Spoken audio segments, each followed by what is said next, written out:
விடுதலை சிறுத்தைகளை தவிர்த்து இனி தமிழ்நாட்டில் யாராலும் காய்களை நகர்த்த முடியாது, அரசியல் செய்ய முடியாது என்று உறுதிபட சொல்லக்கூடிய வகையில நாம் இன்றைக்கு நிமிர்ந்து நிற்கிறோம். இதற்காக நாம் கொடுத்திருக்கிற விலை கொஞ்ச நெஞ்சம் அல்ல. ஒரு நாளைக்கு 3 மணி நேரம் கூட நான் உறங்குவதில்லை.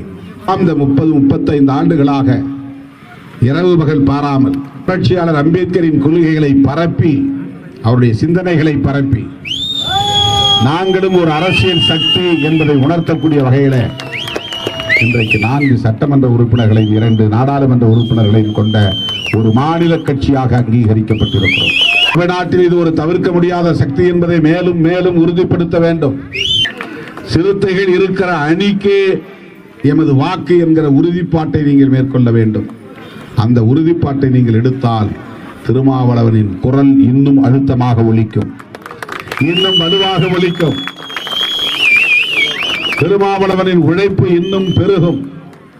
தமிழ் அல்லாத பிறமொழி பேசக்கூடிய தோழர்கள் திருமாவளவன் தலைமை நாங்கள் ஏற்றுக்கொள்கிறோம் என்று திருச்சி பேரணிக்கே வந்தார்கள். தமிழகத்தில் ஒரு மாபெரும் சக்தியாக உருவெடுக்க வேண்டும். அரசியல் அரங்கில் பெரும் அதிர்வுகளை ஏற்படுத்தக்கூடிய வகையிலே ஒரு மாபெரும் பேரணியை நடத்தி காட்டினோம்.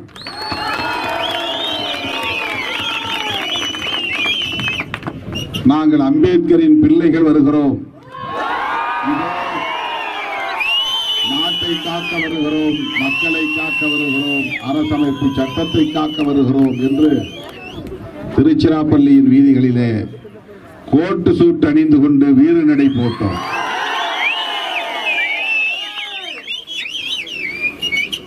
தொழிலதிபர்கள் தான் கோட்டு சூட்டு போட வேண்டுமா? பெரிய பெரிய பணக்காரர்கள் தான் கோட்டு சூட்டு போட வேண்டுமா? வழக்கறிஞர்கள், நீதிபதிகள் தான் கோட்டு சூட்டு போட வேண்டுமா? எம்பிக்கள் தான் கோட்டு சூட்டு போட வேண்டுமா? தம்பிகளும் கோட்டு சூட்டு போட முடியும் என்று உடையிலே ஒரு புரட்சிகரமான மாற்றத்தை ஏற்படுத்தக்கூடிய வகையிலே 1000க்கும் மேற்பட்டவர்கள் கோட்டு சூட்டு அணிந்து கொண்டு திருச்சிராப்பள்ளியிலே வீறு நடை போட்டார்கள். இவ்வளவு பேர் நீல நிற கோட்டு சூட்டு அணிந்து சிவப்பு டை கட்டி கொண்டு நாங்கள் அம்பேத்கரின் பிள்ளைகளாய் இந்த உடையில் வருகிறோம் என்று சொல்லத்தக்க வகையிலே அந்த பேரணி நடந்தது. ஒரு எழுச்சி மிக்க பேரணியை நாம் எதற்காக நடத்தினோம் என்றால், இந்தியாவிலேயே இப்படி ஒரு கோரிக்கையை முன்வைத்து, இப்படி ஒரு முழக்கத்தை முன்வைத்து, புரட்சியாளர் அம்பேத்கருடைய கருத்தியலை முன்வைத்து, அவருடைய அரசமைப்பு சட்டத்தின் முகப்புரையில் சொல்லப்பட்டிருக்கிற உயிர் மூச்சு கோட்பாடான மதச்சார்பின்மை என்கிற கோட்பாட்டை முன்வைத்து ஒரு பேரணியை, லட்சக்கணக்கிலே திரண்ட மக்கள் திரண்ட பேரணியை நடத்திய இயக்கம் விடுதலை சிறுத்தைகள் கட்சி மட்டும்தான். நமக்கு பாதுகாப்பு புரட்சியாளர் அம்பேத்கர் தான். தேசத்திற்கே பாதுகாப்பு புரட்சியாளர் அம்பேத்கர் தான். புதியதொரு இந்தியாவை உருவாக்குவதற்கான ஒரே ஆதாரம் புரட்சியாளர் அம்பேத்கர் தான். இன்னைக்கு இந்தியா முழுக்க நடக்கிற விவாதம் அம்பேத்கருக்கு ஆதரவான கருத்து ஒரு புறம், அம்பேத்கருக்கு எதிரான கருத்து ஒரு புறம். இதுதான் இந்தியா முழுக்க நடக்கிற பாலிடிக்ஸ். வெவ்வேறு பேர்ல அங்க இயங்கலாம், வெவ்வேறு கட்சியா இயங்கலாம், மாநில கட்சிகளா இருக்கலாம், தேசிய கட்சிகளா இருக்கலாம், வெவ்வேறு பெயர்களில் அவர்கள் இயங்கலாம். ஆனா இந்திய அரசியல் என்பதே 2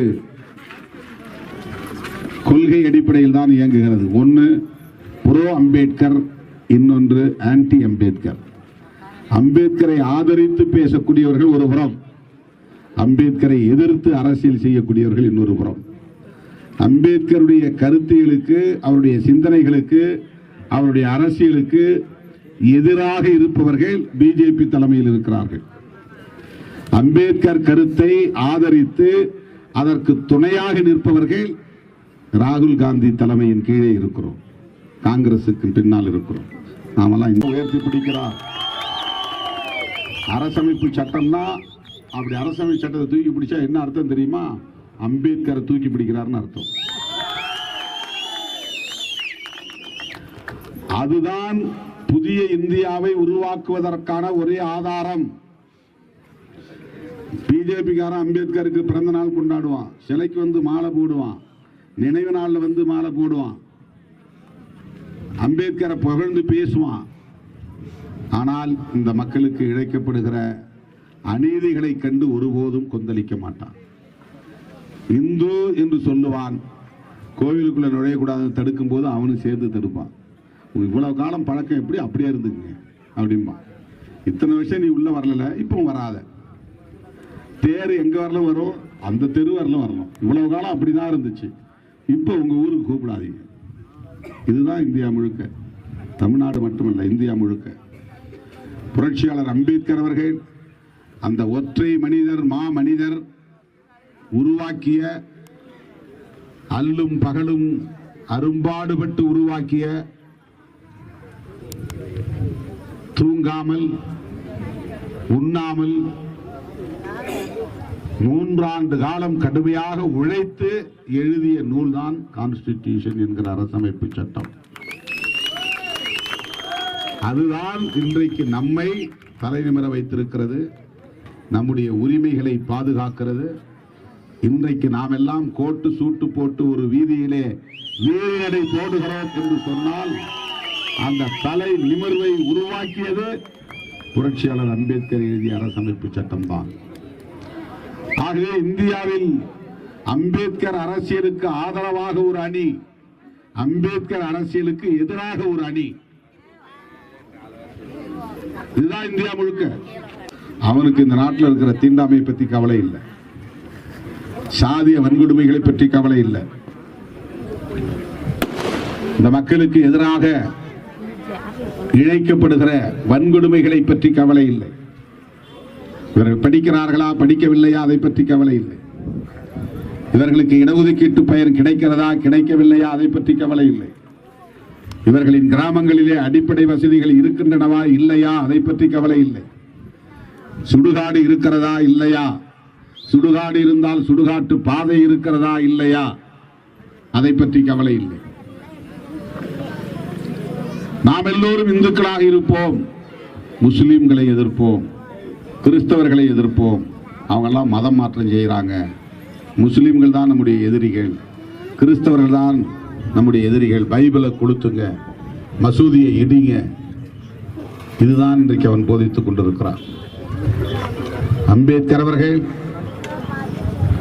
இந்த மண்ணிலே சாதி ஒழிய வேண்டும், ஆண் பெண் ஆகியோருக்கு இடையிலே இருக்கிற பாகுபாடுகள் ஒழிய வேண்டும், எல்லோரும் சமத்துவமாக சகோதரத்துவமாக வாழ வேண்டும் என்பதற்காக ஒரு சட்டத்தை எழுதினார். அந்த சட்டம்தான் இந்திய அரசமைப்பு சட்டம். அதுதான் தலையாய சட்டம். நீ அதுக்கப்புறம் எத்தனை சட்டம் வேணாலும் மாநில அரசாங்கம் போடலாம், மத்திய அரசாங்கம் போடலாம். அந்த சட்டத்துக்கு மீறி எந்த சட்டமும் இருக்கக்கூடாது. அதனால்தான் அதுக்கு பேரு கான்ஸ்டிடியூஷன், அதனால்தான் அதுக்கு பேரு தலையாய சட்டம். அதனுடைய அடிப்படை கோட்பாடுகளுக்கு எதிராக இருக்கக்கூடாது. அந்த அடிப்படை கோட்பாடுகள் ரொம்ப முக்கியமானது. உயிர் மூச்சு கோட்பாடு நான் சொல்றது எதுன்னா, அரசாங்கம் மதம் சார்ந்து செயல்படக்கூடாது. மனுஷன் எந்த மதத்திலும் இருக்கலாம், மதம் மக்களுக்கானது. இன்னைக்கு நான் இந்துவா இருக்கலாம், வேண்டாம் முடிவு பண்ணா நாளைக்கு நான் முஸ்லீமா மாறலாம். முஸ்லீம் வேண்டாம்னா நான் கிறிஸ்தவனா போகலாம், கிறிஸ்தவ வேண்டாம்னா நான் சீக்கிய மதத்துக்கு போகலாம், சீக்கிய மதம் வேண்டாம்னா நான் சமண மதத்துக்கு போகலாம், சமண மதம் வேண்டாம்னா நான் பௌத்த மதத்தை தழுவலாம். அம்பேத்கர் வழியில யாரும் எந்த மதத்தையும் தழுவலாம். அன்றைக்கு அப்படி உரிமை இருந்ததால் தான் அம்பேத்கர் 10 லட்சம் பேரோட பௌத்தத்துக்கு மாறினார். உன் மதத்துக்குள்ள இருக்கிறதுனால தான் நீ எரிசிங்கிற, உன்னோட சேர்ந்து நானும் இந்துன்னு சொல்றதுனால இந்த கோயிலுக்குள்ள நுழையக்கூடாது நீ தடுக்கிற, கோயிலுக்குள்ள நுழைஞ்சா தீட்டுன்னு சொல்ற, உன் சங்காத்தே வேண்டாம் நான் பௌத்தத்துக்கு போறேன் அப்படின்னு 10 லட்சம் பேரோட பௌத்தத்துக்கு போனார். உனக்கு எனக்கு எந்த உறவும் தேவையில்லை. நீ இந்து நானும் இந்துன்னு சொல்றதுனால என்ன நீ கீழ்சாதிங்கிற. நான் புத்திஸ்டா மாறிட்டா நீ வேற மதம், நான் வேற மதம். என்ன நீ எஸ்சின்னு சொல்ல முடியாது. என்ன நீ கோயிலுக்குள்ள முத்துமாரியம்மன் கோயிலுக்குள்ள வராதன்னு சொல்ல முடியாது. நீ சிவபெருமான் கோயிலுக்குள்ள வர முடியாதுன்னு தடுக்க முடியாது. ஏன்னா நான் வர வேண்டிய அவசியம் இல்லை. இந்த மதத்தில் இருக்கிறதுனால நான் சாமி கும்பிட வர வேண்டியிருக்குது. இந்த மதத்தில் இருக்கிறதுனால நான் திருவிழாவுக்கு வர வேண்டியிருக்குது. இதை யார் செய்தது என்றால் 1956 புரட்சியாளர் அம்பேத்கர் அவர்கள் அக்டோபர் மாதம் 24ஆம் தேதி 10 லட்சம் பேரோடு மதம் மாறினார். அந்த சுதந்திரத்தை தடுப்பதுதான் பிஜேபி நோக்கம். எல்லா மாநிலங்களிலும் மதம் மாற தடை சட்டம் கொண்டு வரான். நீ உன் குடிசையை கொளுத்தினாலும் இந்த மதத்திலே இரு, உன்னை மானபங்கப்படுத்தினாலும் இந்த மதத்திலே இரு, நீ கோயிலுக்குள்ள நுழையக்கூடாதுன்னு தடுத்தாலும் அதை தாங்கிக்கிட்டு இந்த மதத்திலே இரு. உன்னுடைய பெண் பிள்ளைகளை அவர்கள் படுகொலை செய்தாலும், ஆணவ படுகொலை செய்தாலும் இந்த மதத்திலே கிட, மதத்தை விட்டு வேற மதத்துக்கு போகக்கூடாது. சேரியிலே கடந்து உழல். இப்படி எல்லா மாநிலங்களிலும் சட்டங்களை இயற்றி வருகிறது பாஜக. அப்படி ஒரு சட்டத்தை 2002 ஜெயலலிதா அம்மையார் கொண்டு வந்த போதுதான் நான் அப்போது சட்டமன்ற உறுப்பினர் கடுமையாக எதிர்ப்பு தெரிவித்தேன். அப்போதுதான் இந்த பெயர்களை எல்லாம் மாற்றி ராமசாமி என்பதை தொல்காப்பியன் என்று மாற்றினேன். இந்து அடையாளம் எனக்கு வேண்டாம், தமிழ் அடையாளம் போதும். தொல்காப்பியன் என்பதிலே எந்த சாதி அடையாளம் கிடையாது, மத அடையாளம் கிடையாது. எதிர்ப்பு எப்ப செஞ்சாரு? 23 வருஷத்துக்கு முன்னால நான் எதிர்ப்பு தெரிவித்து சேலத்திலே ஒரு மாநாட்டையும் நடத்தினேன். ஏன் அதை நடத்த வேண்டியிருந்தது என்றால் நான் அம்பேத்கரின் பிள்ளை, அம்பேத்கரின் மாணவன். அதனால் நடத்த வேண்டியிருந்தது. அந்த கருத்தை அடிப்படையாக கொண்டதற்கு பெயர்தான் மதச்சார்பின்மை. இது கான்ஸ்டிடியூஷன்ல அம்பேத்கர் எழுதியிருக்கிற ஒரு கோட்பாடு. அந்த கோட்பாட்டுக்கு ஆபத்து வருகிறது என்று உணர்ந்த காரணத்தினால்தான் திருச்சிராப்பள்ளியில மதச்சார்பின்மை காப்போம், அதான் பேரணிக்கு பேர். இந்தியாவிலேயே யாரும் இப்படி ஒரு பேரணி நடத்தியிருக்க முடியாது. கொள்கை அடிப்படையில் அந்த பெருமைக்குரிய இயக்கம் விடுதலை சிறுத்தைகள் கட்சி. விடுதலை சிறுத்தைகளை தவிர்த்து இனி தமிழ்நாட்டில் யாராலும் காய்களை நகர்த்த முடியாது, அரசியல் செய்ய முடியாது என்று உறுதிபட சொல்லக்கூடிய வகையில நாம் இன்றைக்கு நிமிர்ந்து நிற்கிறோம். இதற்காக நாம் கொடுத்திருக்கிற விலை கொஞ்ச நெஞ்சம் அல்ல. ஒரு நாளைக்கு 3 மணி நேரம் கூட நான் உறங்குவதில்லை. அவ்வளவுதான், வண்டியிலே தான். இப்படிதான் ஒவ்வொரு நாளும் ஓடிக்கொண்டே இருக்கிறேன்.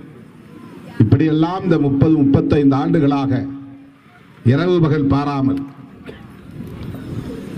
புரட்சியாளர் அம்பேத்கரின் கொள்கைகளை பரப்பி, அவருடைய சிந்தனைகளை பரப்பி, நாங்களும் ஒரு அரசியல் சக்தி என்பதை உணர்த்தக்கூடிய வகையில இன்றைக்கு 4 சட்டமன்ற உறுப்பினர்களையும் 2 நாடாளுமன்ற உறுப்பினர்களையும் கொண்ட ஒரு மாநில கட்சியாக அங்கீகரிக்கப்பட்டிருக்கிறோம்.